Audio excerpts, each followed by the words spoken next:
November 1940. World War II is in full fury. Hitlerite Germany has already crushed and occupied Poland, Denmark, Norway, Luxembourg, the Netherlands, and Belgium, and has defeated France. In continental Europe, only Britain continues the fight against the Third Reich.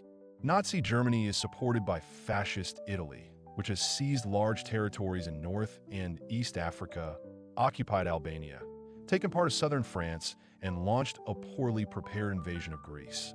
Far to the east, the Japanese Empire has conquered vast areas of China and controls its main ports and railways, yet is stuck in a long and brutal war against a country with enormous manpower and the will to resist.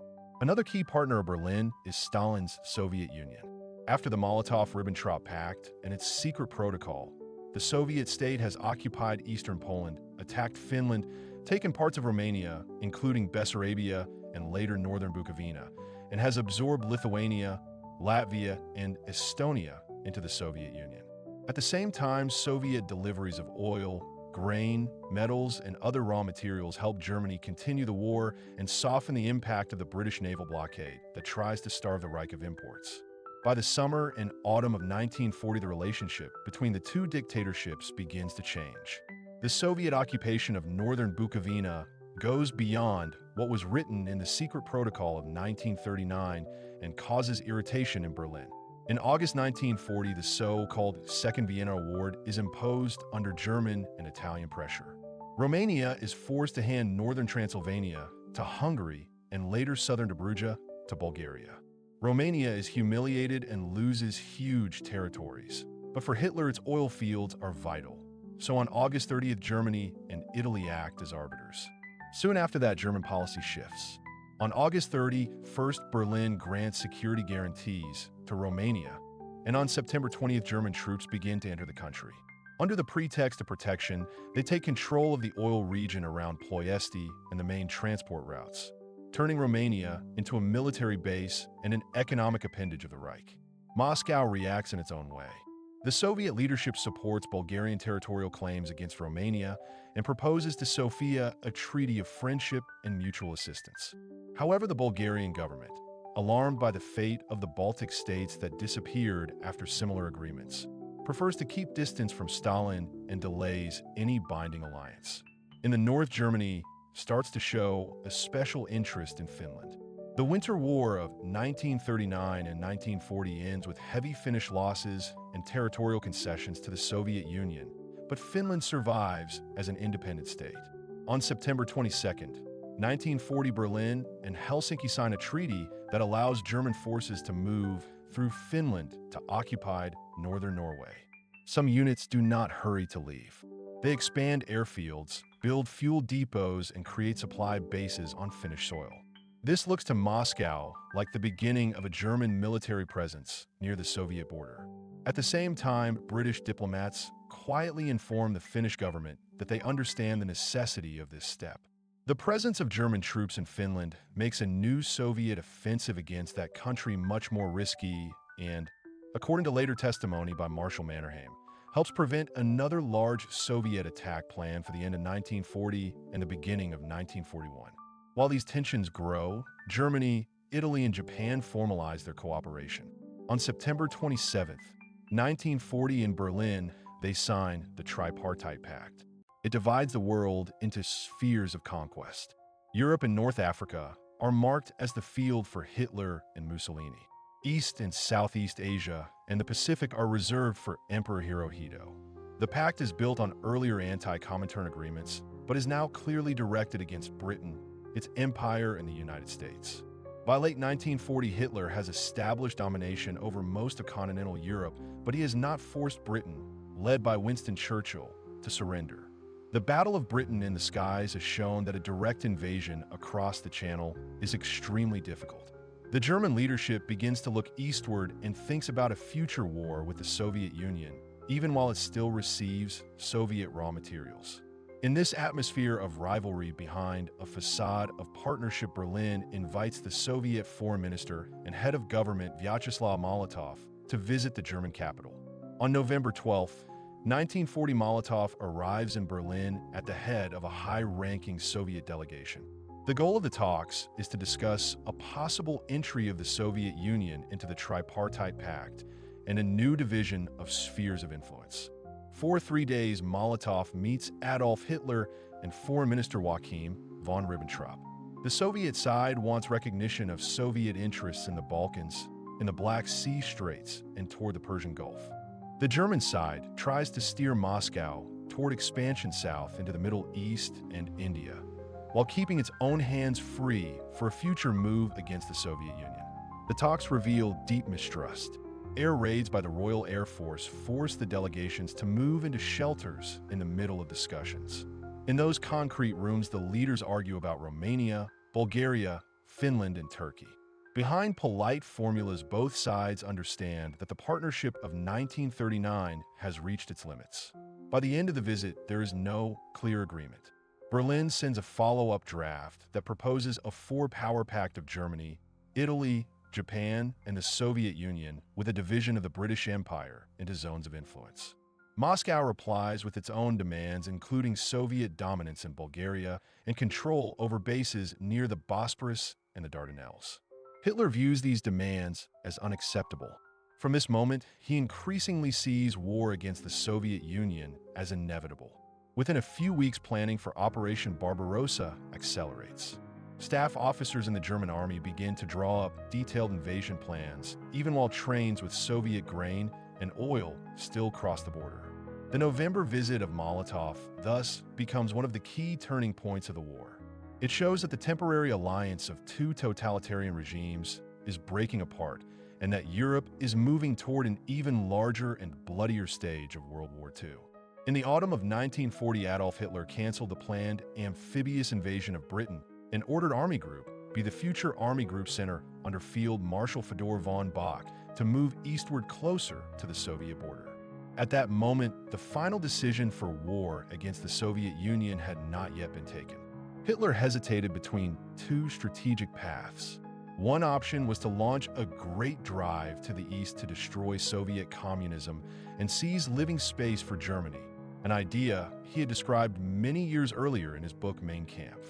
The other option was to build a tighter alliance with Moscow in order to dismantle the British Empire, which he described as a gigantic bankrupt estate scattered across the globe. The talks with the Soviet leadership in late 1940 were meant to resolve this dilemma. German Foreign Minister Joachim von Ribbentrop believed that the time had come to meet the Soviet leaders again and reach a global agreement on the division of spheres of influence. A direct meeting between Hitler and Stalin could not be arranged because neither dictator wished to leave his own country. So Ribbentrop wrote to Stalin on October 13, 1940, inviting Soviet Foreign Minister Vyacheslav Molotov to Berlin. In a letter, he presented Hitler's idea of a long-term arrangement among four powers: Germany, Italy, Japan, and the Soviet Union. These states should, in his view, coordinate their policies for many years ahead and clearly mark out their spheres of interest. In this way, they would guide the future development of their nations and reshape the world order. The Germans hoped that Molotov would visit Berlin soon, then return to Moscow and explain Hitler's plans in detail to Stalin. Stalin accepted the proposal and ordered Molotov to prepare for the journey, instructing him to collect as much information as possible about German foreign policy aims. At this time, the Nazi-Soviet Pact of August 1939 was still in force. Under that pact, Germany and the Soviet Union had divided Poland and recognized each other's interests in Eastern Europe. In 1940, the Red Army had occupied the Baltic states and Bessarabia, steps that worried Berlin, especially because Romania was a key supplier of oil to Germany. Hitler now had to decide whether he could live with further Soviet expansion. In early November 1940, the German ambassador in Turkey, Franz von Papen, met Hitler and later recalled that the Führer was concentrating on what Germany could offer the Soviets to keep them on the German side. Hitler believed that no coalition in the world could stand against a partnership of Germany and Russia. The real question in his mind was the price Germany would have to pay. He considered offering a share of the British Empire and hoped that joint exploitation of oil fields in the Persian Gulf might direct Soviet ambitions away from Romania. He also wondered how far Germany could go in making concessions about Turkey and the Dardanelles, the narrow straits that controlled Soviet access from the Black Sea to the Mediterranean. On the morning of November 12, 1940, the Soviet delegation arrived at the Anhalter railway station in Berlin. Molotov traveled with a large entourage that included the People's Commissar of Ferrous Metallurgy, Ivan Tavozhin, and Deputy Foreign Minister Vladimir Dekanizov. They were greeted by Ribbentrop, SS Reichsfuhrer Heinrich Himmler, Chief of the Armed Forces High Command Field Marshal Wilhelm Keitel, and other senior officials, while an SS band played. Contemporary observer William Shire noted the cold and formal atmosphere of the reception and described Molotov as an apparently provincial and heavy-set man whose survival in the brutal Kremlin struggle suggested an iron will beneath the modest appearance. During the talks, the Germans indicated that they were ready to recognize long-standing Soviet ambitions toward control of the Bosphorus and the Dardanelles, while Germany would dominate the Balkans, including Romania, Yugoslavia, and Bulgaria. Italy expected to take Greece if its ongoing campaign succeeded. Behind the ceremonial language, both sides were testing each other. Molotov repeatedly asked whether Britain was really already defeated and demanded clarity on German intentions in Finland, the Balkans, and Turkey. His questions revealed Soviet concern about German troops moving into Romania and the growing presence of the Wehrmacht near Soviet borders. Hitler and Ribbentrop in turn were alarmed by Soviet interest in the Balkans and by the possibility that the USSR might seek bases near the Straits or in Bulgaria. The Berlin talks ended without a final agreement. Officially, both regimes spoke of continued cooperation, but mutual suspicion deepened.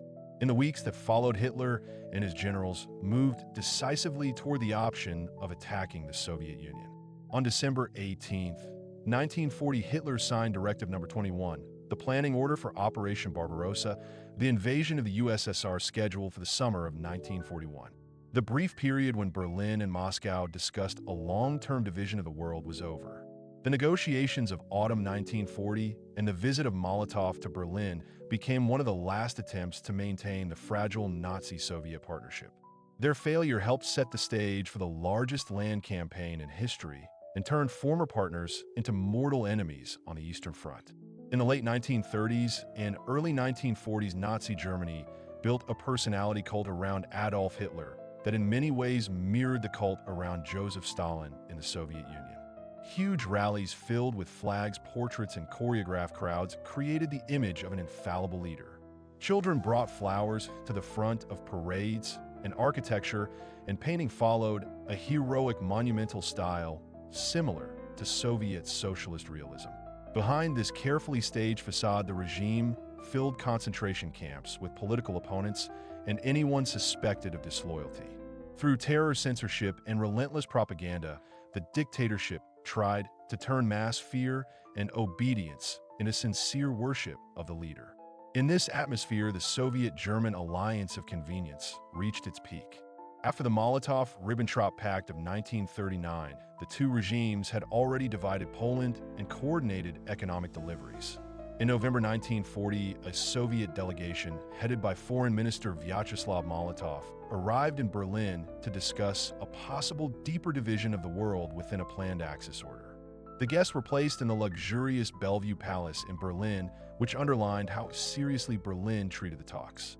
Hitler's personal physician Karl Brandt, later executed at Landsberg as a war criminal, testified after the war that the Soviet delegation ordered all tableware and dishes to be boiled because they feared German microbes and infection. After settling in, the delegates were taken to the residence of German Foreign Minister Joachim von Ribbentrop, who opened the negotiations with the assurance that the collapse of Britain was only a matter of time. He insisted that the Axis powers no longer discussed how to win the war, but how to conclude an already won war, and proposed that after an expected victory, the British Empire could be divided into spheres of influence. In this vision, many of the British possessions in Asia would pass under Soviet control, just as in 1801 Napoleon Bonaparte and Russian Emperor Paul I had briefly formed an anti-British coalition and even sent Don Cossacks toward India before Paul's assassination ended the plan inside Russian territory.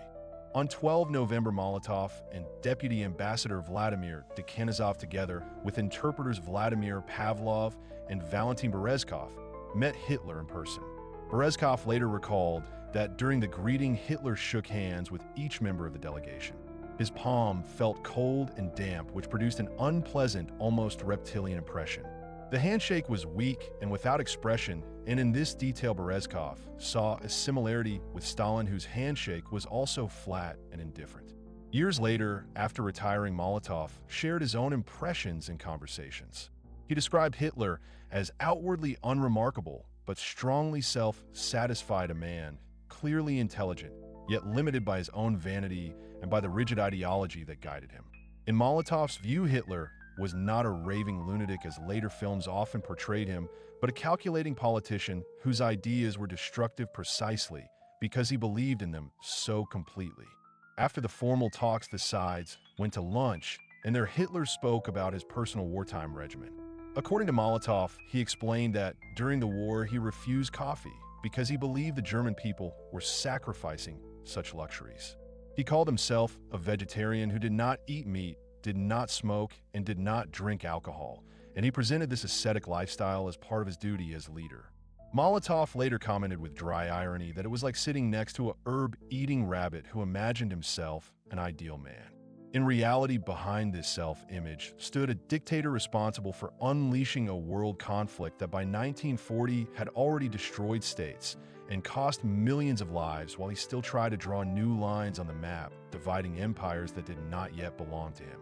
The Berlin visit of 1940 showed how far the two totalitarian powers were ready to go in reshaping the world. Nazi Germany and the Soviet Union briefly discussed not only the division of Eastern Europe, but even the future of the British Empire and colonial Asia. At the same time, the personal impressions of Molotov and his aides revealed a different layer of history. The man who spoke calmly about diet and discipline was the same leader who had ordered the destruction of entire nations and who would soon turn against his temporary partner by attacking the Soviet Union in June 1941. This contrast between the carefully controlled image and the catastrophic reality is one of the keys to understanding the history of World War II and the fragile nature of alliances built only on interest and fear. In November 1940, in the middle of the Second World War, Soviet Foreign Minister Vyacheslav Molotov arrived in Berlin as the official representative of Joseph Stalin. A year earlier, Nazi Germany and the Soviet Union had shocked the world by signing the Molotov-Ribbentrop Pact, a non-aggression treaty with a secret protocol that divided Eastern Europe into German and Soviet spheres of influence. Now Hitler wanted to draw Moscow even closer to secure his eastern flank while the war with Britain continued. In conversations with Molotov, both Hitler and Foreign Minister Joachim von Ribbentrop tried to convince their guest that Britain was already defeated and would soon be forced out of the war. Molotov did not accept these optimistic claims. Following long-standing Kremlin tactics, he used the negotiations to probe for weaknesses and to press German leaders with a series of uncomfortable, detailed questions. He asked why German troops were stationed in Finland when the secret protocol had assigned that country to the Soviet sphere of influence. He demanded to know why Moscow had not been informed in advance about the Vienna Award and the full terms of the Berlin Pact that reshaped borders in Eastern Europe. He insisted on clarification about the guarantees Germany had given to Romania and how far they extended. He also brought up Bulgaria, a state in the Balkans where the Soviet Union hoped to expand its influence and secure access to the Black Sea Straits and ultimately to the Mediterranean. The discussions quickly became tense.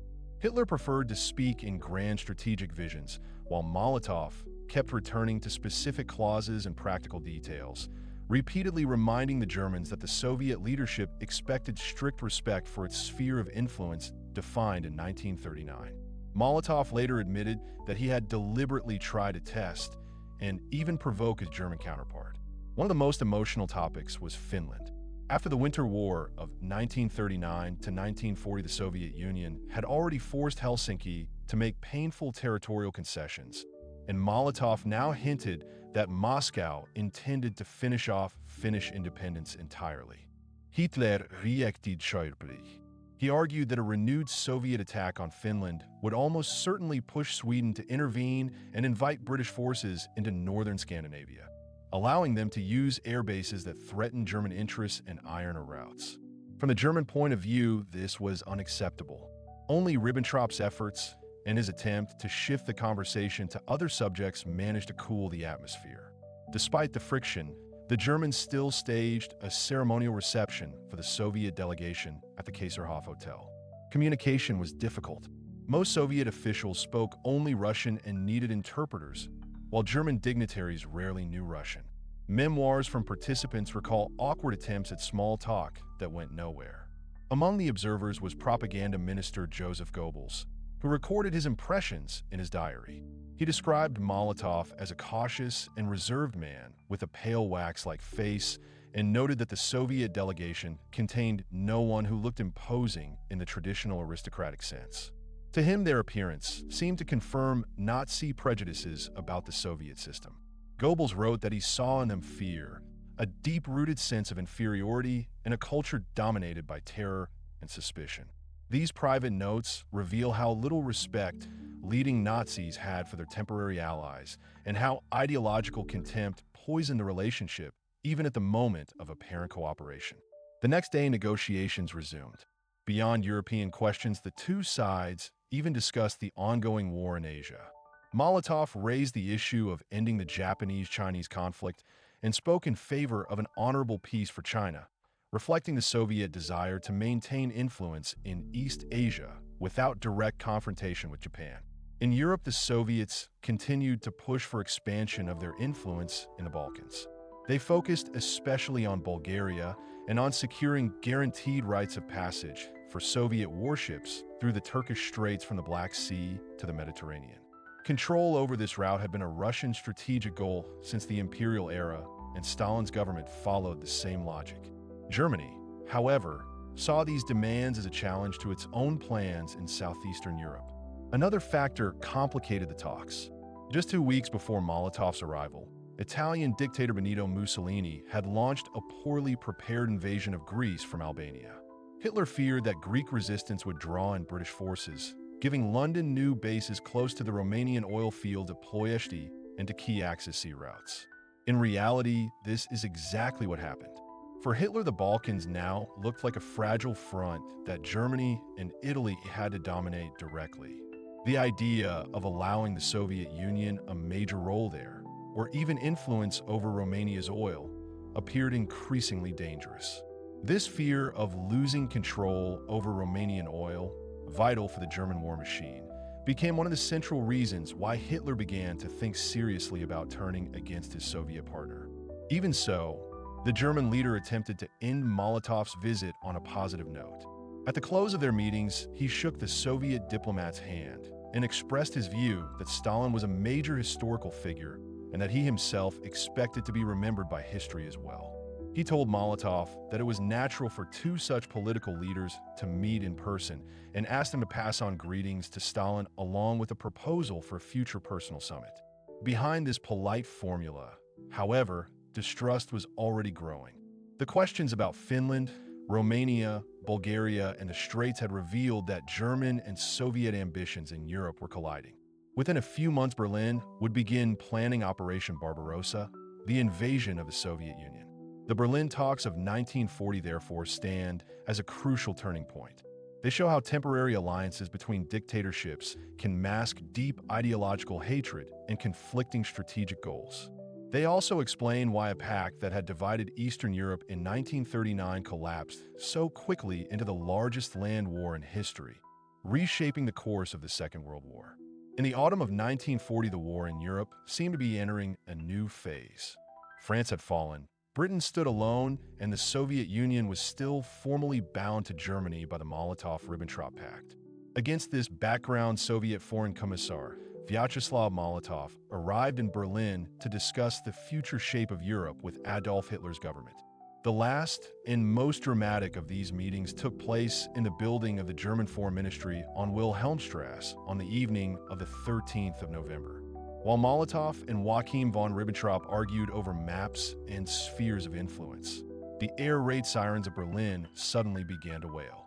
British night bombers were approaching the city, sent by Prime Minister Winston Churchill as part of his attempt to prove that Britain was still very much in the war. The bombing raid turned the negotiation into a strange scene. German officials were nervous about the idea of leading their honored Soviet guest into a shelter, yet the explosions grew closer. According to Soviet translator Valentin Berezkov, Ribbentrop finally insisted that everyone had to go down into the bunker, saying that it was too dangerous to remain in the offices. The delegation walked along a long corridor, took a lift deep underground, and entered a luxurious protected room where the talks continued. Ribbentrop again described the supposed coming collapse of Britain and spoke of how the European empires would be divided among the victors. Molotov listened and then asked calmly why they were sitting in shelter if England was really defeated and whose bombs were exploding so close that the blast could be heard even there. The question cut through the grand speeches and showed that the British air offensive was a political message as well as a military operation. During these conversations, the German side made a far-reaching proposal. Ribbentrop invited the Soviet Union to join the existing pact between Germany, Italy, and Japan and to become a full member of the Axis system. The idea was to divide the world into great spheres of influence, with Europe and much of Africa under German and Italian control, East Asia under Japanese control, and large parts of the Near East assigned to Moscow. Molotov did not give a clear answer in Berlin. He replied that such a decision would have to be taken by the Soviet leadership in Moscow.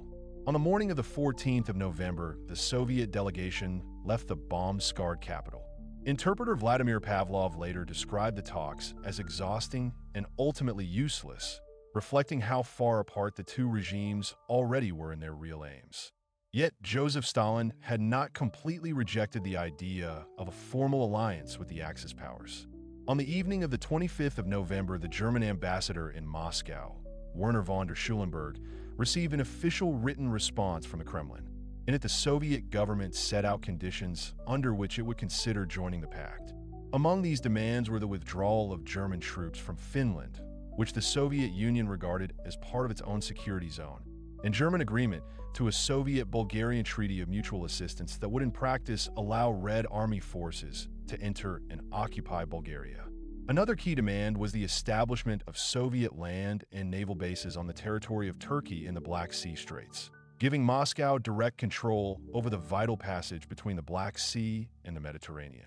In a separate report to the Soviet ambassador in London, Ivan Maisky, Molotov noted that the Germans and Japanese clearly wanted to push the Soviet Union in the direction of the Persian Gulf and India, but that Moscow had rejected such discussions as inappropriate advice. These exchanges reveal how in late 1940 the map of Europe and the Near East was still fluid. Hitler was already secretly thinking about an attack on the Soviet Union, but his diplomats were exploring whether Moscow could be drawn into a shared imperial project instead. Stalin, for his part, was willing to bargain for territorial gains at strategic bases, but was not ready to become a junior partner in a German-led coalition. The British night bombing of Berlin, which forced Molotov and Ribbentrop into the same underground shelter, symbolized the uncertainty of that moment. Above them, British aircraft showed that London still resisted. Below, Ground 2 dictatorships tried to decide whether they would divide the world together or drift towards confrontation. For a story about the history of the Second World War, this episode is a powerful turning point.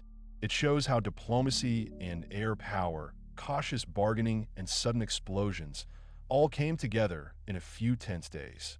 In those meetings, the Soviet Union tested the possibility of joining Germany, Italy, and Japan, while at the same time preparing for other options. The failure to find a lasting agreement helped push both sides down the path that led to the German invasion of the Soviet Union in June 1941. The scene of ministers and translators listening to bombs in a Berlin bunker is a reminder that behind every front line there were secret negotiations, competing visions of empire and decisions that would decide the fate of millions. In late 1940, the fragile partnership between Nazi Germany and the Soviet Union began to collapse. After the division of Poland and the Soviet occupation of the Baltic states and Bessarabia, Moscow wanted to push its influence even further. In talks with the German leadership, the Soviet side demanded recognition of its special interests along the corridor from Batumi and Baku down to the Persian Gulf. It wanted Japan forced to give up oil and coal concessions in northern Sakhalin. It pressed for freedom of action in Bulgaria and for military bases that would give the Red Fleet control over the Straits and the Eastern Mediterranean. For Hitler, these demands were alarming. He did not want to sacrifice Finland, but at the same time believed Germany needed Finnish nickel for its armaments industry. He feared that Soviet influence in Bulgaria would lead automatically to dominance over the Balkans, and especially over Romania with its vital oil fields at Ploiești. He doubted that King Boris of Bulgaria would ever accept Soviet troops on his soil, and he was sure that Mussolini would resist any Soviet bases on the Dardanelles. After the tense conversations with Soviet representatives, Hitler became convinced that the Soviet Union sought to expand relentlessly to the West. In his mind, the picture of a huge communist threat to Germany and to all of Europe grew clearer. Although he had once suggested a personal meeting with Stalin, that summit never happened. The new Soviet ambassador in Berlin, Dekanizov, received only vague answers. German officials spoke of talks continuing in the future, but offered no real concessions. Behind the scenes, Hitler had already begun to choose war. On 18 December 1940, Hitler signed a secret directive numbered 21.